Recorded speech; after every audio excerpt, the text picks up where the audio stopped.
पैसा छुपाने के लिए उसने विशेष रूप से 3000 वर्ग मीटर की हवेली खरीदी। बेडरूम में सोना रखा जाता था, जबकि लिविंग रूम सूटकेसों से भरा होता था जिनमें नकदी भरी होती थी।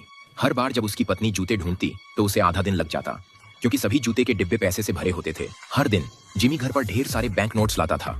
जल्द ही हवेली में उसका सारा पैसा नहीं समा सका।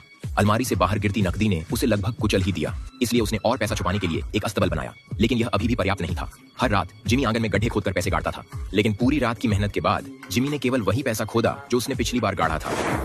कोई चारा न होने पर जिमी को पैसे बैंकों में जमा करने पड़े। जिमी की वजह से इस छोटे से शहर में, जिसकी आबादी 1000 से कम थी, दर्जनों बैंक खुल गए।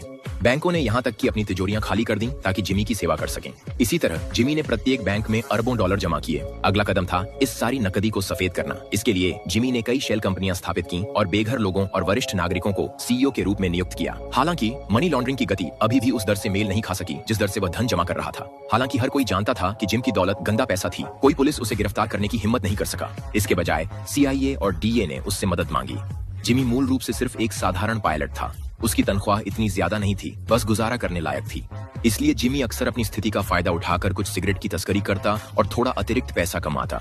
लेकिन CIA को जल्दी ही उसकी गतिविधियों की भनक लग गई। हालांकि एजेंट ने उसे गिरफ्तार नहीं किया। इसके बजाय उसने जिमी को तस्करी के अपराध से धमकाया। जिमी के पास कुछ गंभीर उड़ान कौशल थे और CIA को उसे इस विशाल विमान को मध्य अमेरिका के ऊपर कम ऊंचाई पर उड़ाने की जरूरत थी ताकि स्थानीय विद्रोहियों की स्थिति की तस्वीरें खींची जा सकें। जिमी रोमांच के लिए पैदा हुआ था, इसलिए उसने तुरंत एजेंट के प्रस्ताव को स्वीकार कर लिया। लेकिन यह मिशन उससे कहीं अधिक खतरनाक निकला जितना उसने कभी सोचा था। हर बार जब वह विद्रोही अड्डे के पास उड़ान भरता तो उसे उन विद्रोहियों से भारी गोलीबारी का सामना करना पड़ता। सौभाग्य से जिमी के पास कुछ अविश्वसनीय उड़ान कौशल थे और वह हमेशा मौत को चकमा देने में कामयाब रहा। क्योंकि वह मध्य अमेरिका के वर्षावनों के चारों ओर बहुत समय बिताता था, इसलिए वह लंबे समय से एक कोलंबियाई ड्रग कार्टेल के रडार पर था और इस तरह जिमी अरबपति बनने वाला था।